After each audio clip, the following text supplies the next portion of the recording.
Welcome back to Fat and Tactical. I want to say Happy New Year to all of you and thank you for supporting the channel this far. I also want to say today is the second birthday of this channel, because the first video I ever dropped for the Fat and Tactical channel was on January 1st, 2023. So I appreciate all of you, and let's get into the video. Alright, so today I want to talk about trigger upgrades.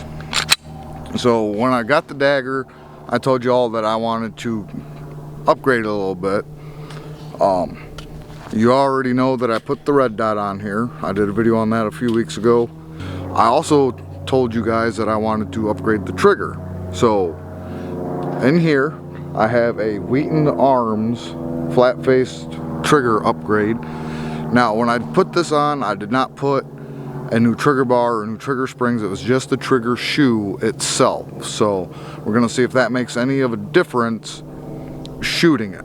So we're out here at the range, obviously, and we are going to see if a new trigger shoe is worth the upgrade. Get the old hearing protectors in, because I already can't hear worth a shit anyway. But then again, that's probably a lot of selective hearing, so there's that. Alrighty. So, what do I do with it? There it is. We are loaded up with 124 grain. Actually, let's do this. We're clear. So before, if you've seen this, it had the pivot safety on it. This has the blade safety in it. But now, there's your take up, fire, and reset. So it does feel like it's a little bit shorter, but let's see how our grouping is with this and go from there. I'll give you all some shots of just some of the trigger itself. These are 124 grain FMJs. Alrighty. Hopefully y'all can see this. Try to keep my hand out of the way a little bit. Gotta turn my red dot up. Can't see nothing. There we go.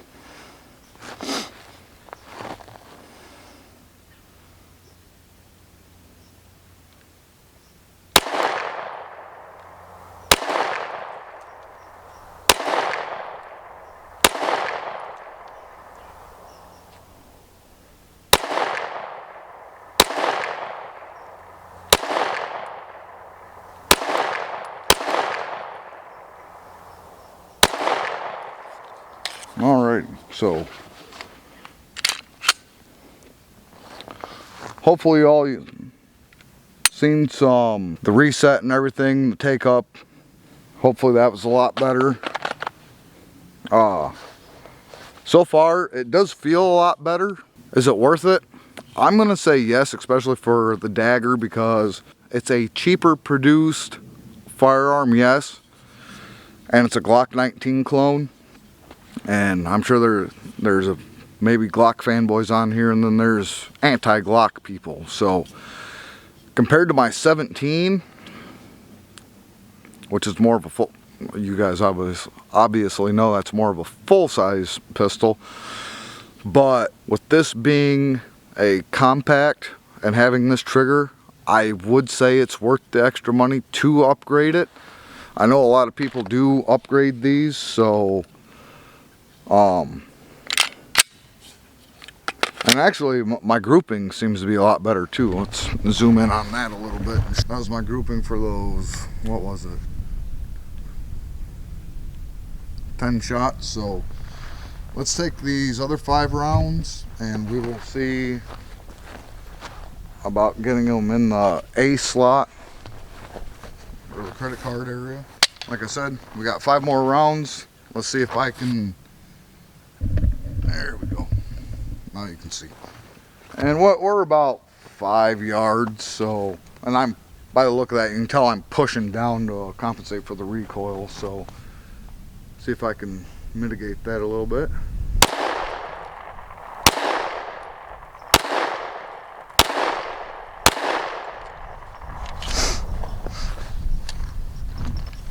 mean, it's not perfect. They could be tighter. They could be a lot tighter. I think, in my opinion, my groups can be a lot tighter. I just don't practice as much as I should. I do have the ammo to practice. I just don't because I'm fat and lazy. Hence the channel, Fat and Tactical. But as far as the trigger, it is all aluminum made. It's all milled out and everything, so it's real nice. It's lightweight, and like I was saying, the take up for it is, there's the reset all the way off. Then it actually has a wall now versus what the stock trigger had. So let's I got one more magazine, so let's put it down range. Alrighty. Let's see about some double taps. We'll aim for the C for the Charlie zone on this. Do some double taps to see how it is for speed.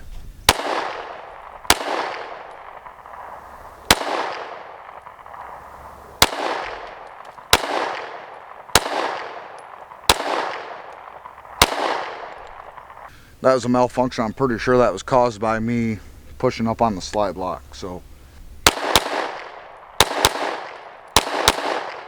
I had one way low one, and I don't know why, but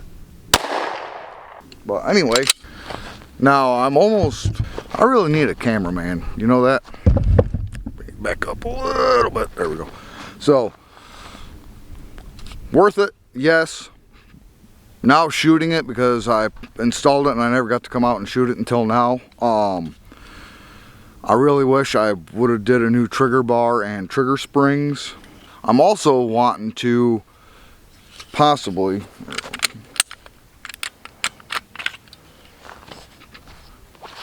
take this out of here.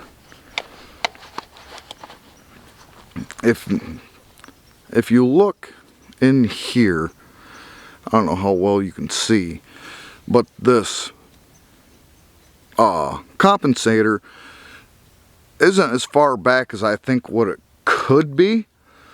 So I'm really thinking about getting it milled out a little bit more to open that compensator up, and maybe it'll do a little bit better.